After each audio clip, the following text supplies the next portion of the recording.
Hey guys, it's Lel and it's time for our weekly anime roundup. Before we start talking about episodes 3, I just want to say that there's another loss this week, which is Persona 5. I particularly am not interested in watching Persona weekly, so I'm not gonna follow it and I'm not gonna review it here.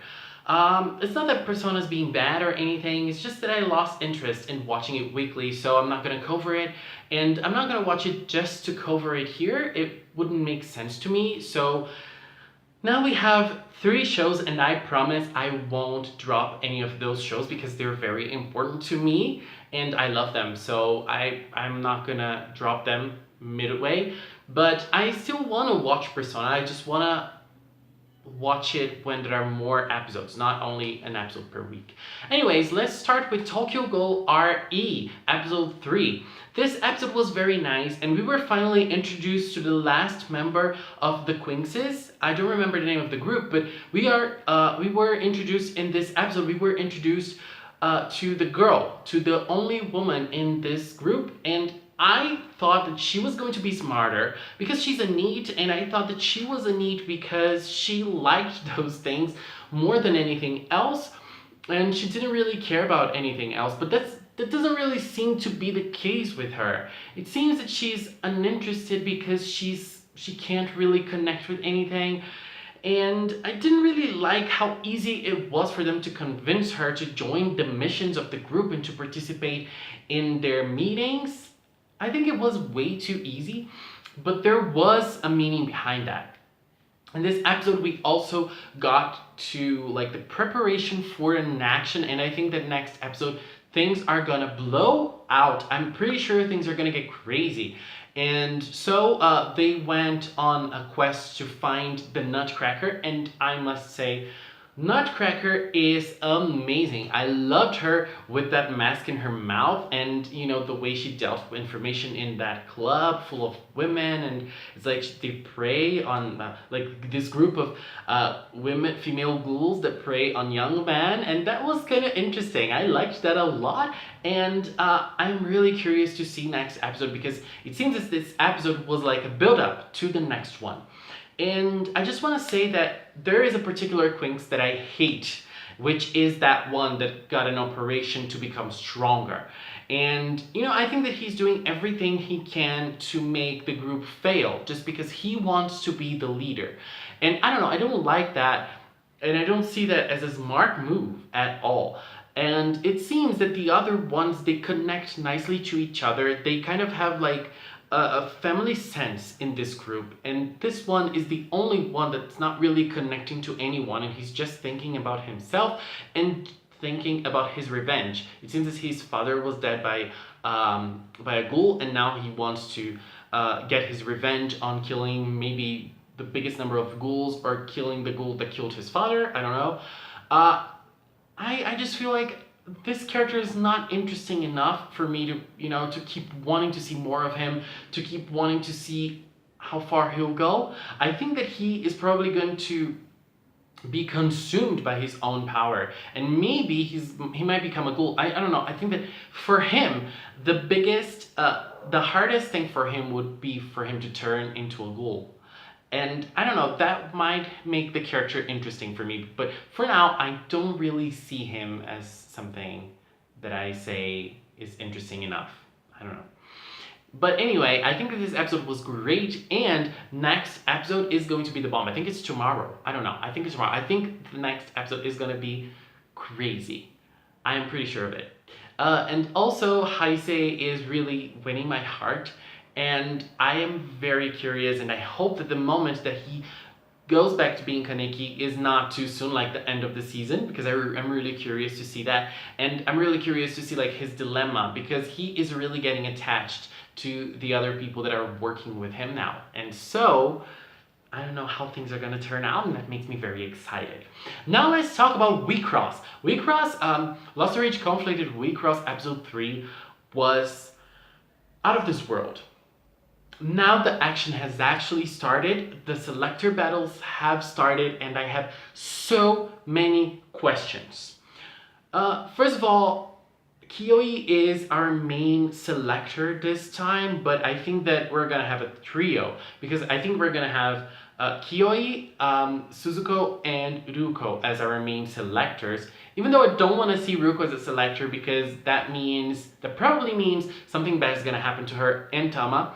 I'm really liking them together. You know, I'm really loving to see them as a family. I'm really, really happy for them, and I don't want to see anything bad happening to her. Another thing is that I don't want to see Hitoe suffer. Really, that girl went through hell, and she was used in the first season. She was used as a key point in the season to show what happens when a selector loses 3 battles in the first seasons, because it's different now with the coins. But she was like the first one to lose 3 battles that we saw, and that was very sad, and I don't want to see her go through everything again. I liked that she is connecting with her card. She's a very sweet girl. She's connecting with her card. She's calling her Midoriko, even though Midoriko is not her name. And I don't know, I'm kind of like torn because I don't want to see her participating in the selector battles. And at the same time, it's nice to see that she has a good relationship with her Ludig. And I don't know, I feel torn.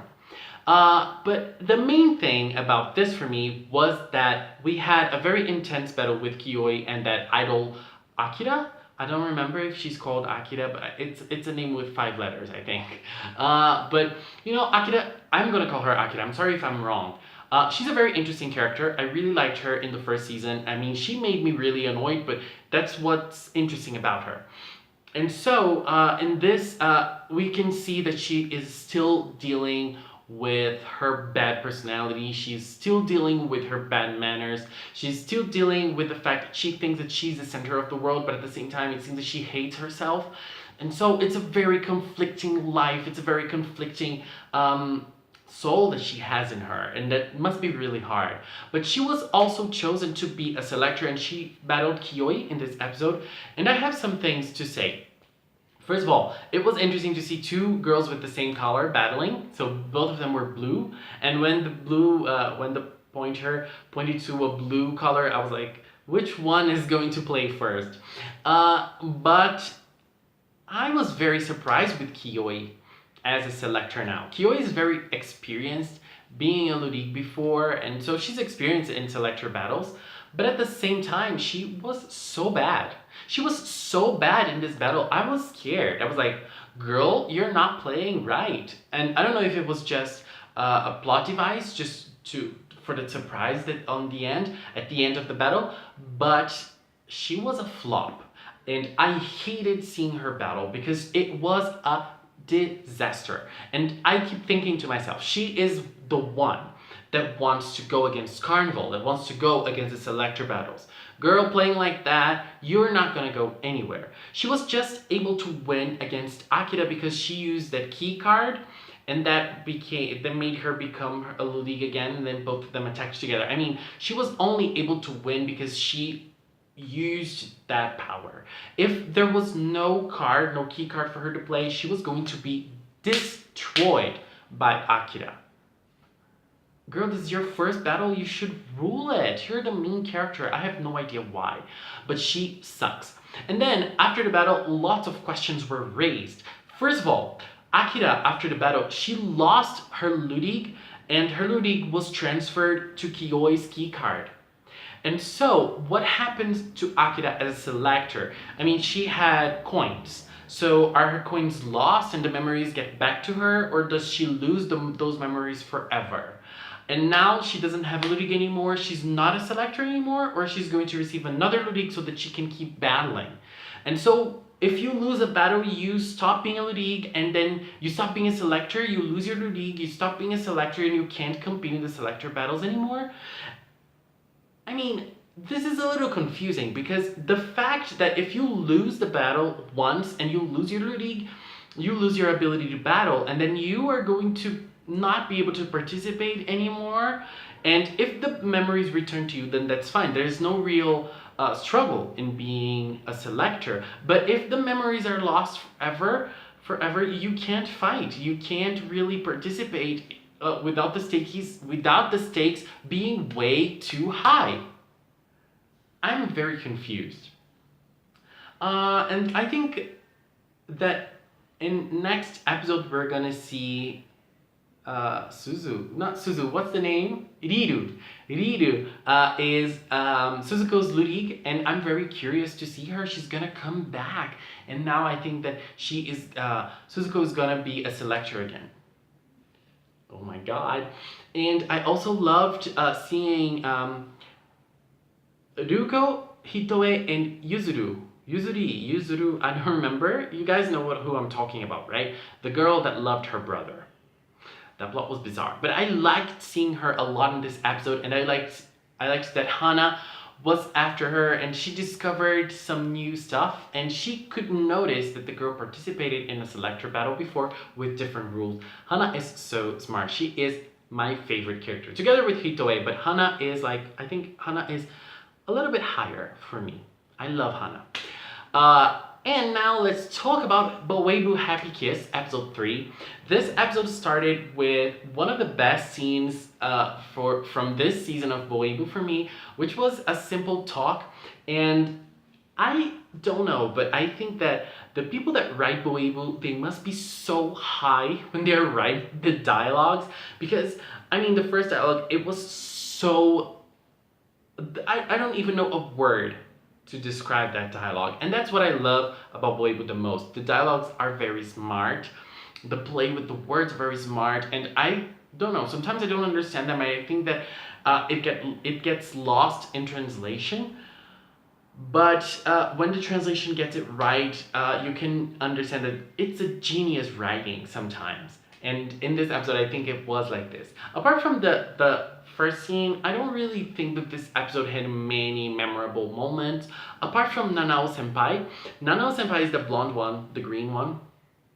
And we had lots of moments with him and the senpai of the student council. I mean, the oldest one, the one that is in 3rd year. I forgot his name, obviously, but it's the blonde one as well. And their moments are really, really nice because, you know, they're both the senpais of their group, and it's like they're taking care... I read this on Tumblr somewhere, that like they're taking care of their kids. And it's nice when they were talking to each other, because it's interesting, because they're rivals, but at the same time, they don't see themselves as rivals. And that's a Boueibu thing, that are some characters that don't really take it seriously. They don't take their missions very seriously, and that's the case with both of them. And you know, the ice cream thing with both of them working at the ice cream store, and then they having a background on the ice cream before, it was nice.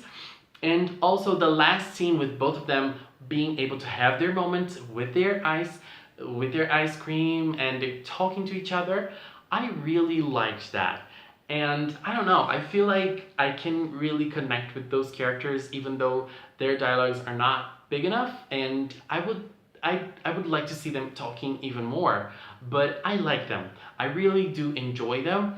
And another thing that I really liked about this episode was, and it seems that it's going to be like a running gag of the show, which is Kyotaro, the main character.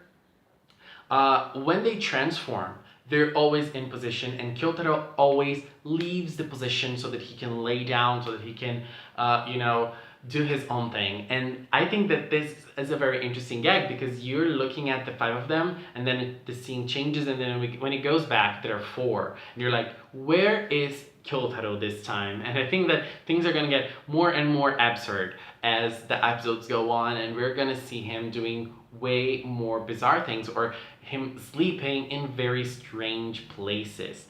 And one thing that bugged me was that the student council in this episode, it was very passive. I think that there were, I think Ata, especially Ata, which is like the leader of the student council, he is very angry. He's angry all the time, and he wants to correct everything, and he takes his Boueibu mission very seriously. Not Boueibu, but you know what I'm talking about. He takes it very seriously, and in this episode, he was just looking when the guys were fighting. I mean, they didn't try to intervene in the battle. And that's a strange thing. I mean, especially coming from Ata. The other two, not so much, but Ata should try to intervene and, you know, at least scream at the monster, like, do something, beat them, you know, I don't know. But I feel like this is a strange thing. But, you know, Boueibu 3 was a nice episode. It was a fun episode. Like, it's almost always is, and I liked that. I had fun watching it.